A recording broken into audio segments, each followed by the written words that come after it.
When a Cookie Crumbles, a Northeast Iowa food bank holiday tale.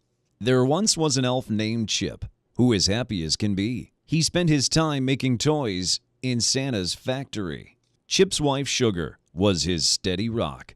They had a little girl named Sweetie, a chip off the old block. They made cookies every Christmas. They made oodles and oodles, from chocolate chips to gingerbreads to delicious snickerdoodles. You see, Chip had a sweet tooth, but it was Sweetie who had the skill. Because of her recipes, their tummies were filled.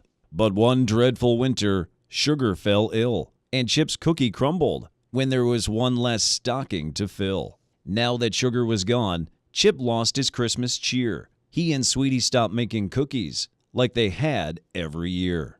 Things slowly got worse for Chip and the elves when they saw that machines could make more toys than themselves. Then the day came when Santa sat down with Chip. "We've got to make cuts," and gave Chip the pink slip. No jobs at the North Pole soon meant no food to eat, and if he couldn't find work, they'd soon be on the street. So Sweetie and Chip set south for the city, but even down yonder, things didn't seem pretty. Place after place, Chip was forced to keep browsing. The cost of living was high, and it was hard to find housing. They found an apartment where he could afford to make rent. Now Chip had to find a job before his last dollar was spent. First, he applied for his own barber's chair. This job was close to home, so he could cut costs and cut hair.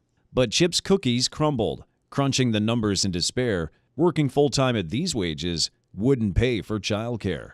With a knowledge of presents, Chip applied to be a mail truck driver, doing parcel delivery. But Chip's cookie crumbled, and how sad was he when he was declined the position, as he had no college degree.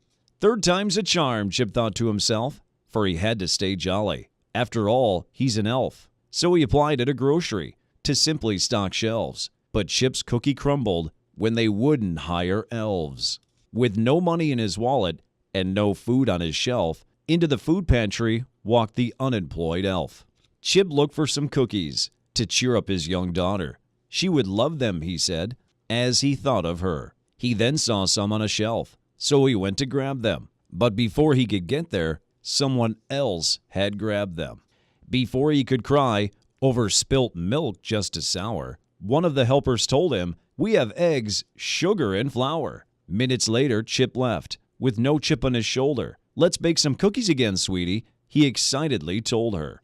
And they turned out delicious, using Sugar's old recipe. So they left some for St. Nick on that Christmas Eve. You see, Chip felt sorry for Santa, if the only thing that made sense was to lay off his elves so he could keep delivering presents. When the morning came round, Chip strolled downstairs in his sweater to find presents for Sweetie, and in his stocking, a letter. "These cookies are delicious," Santa wrote the old toy maker. "I can't keep a lock on this secret, Chip. You should become a baker." When Sweetie awoke, she too was pleased to find next to their stockings an old set of keys.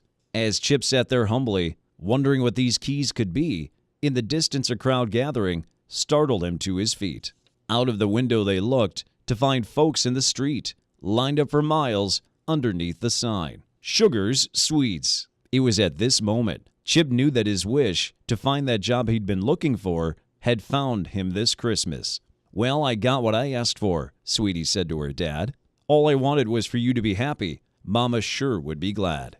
Chip sure was chipper with his new lease on life, and he opened that bakery in honor of his wife. So this Christmas, remember how Chip became humbled, and keep your glass half full to dip your cookies if they've crumbled.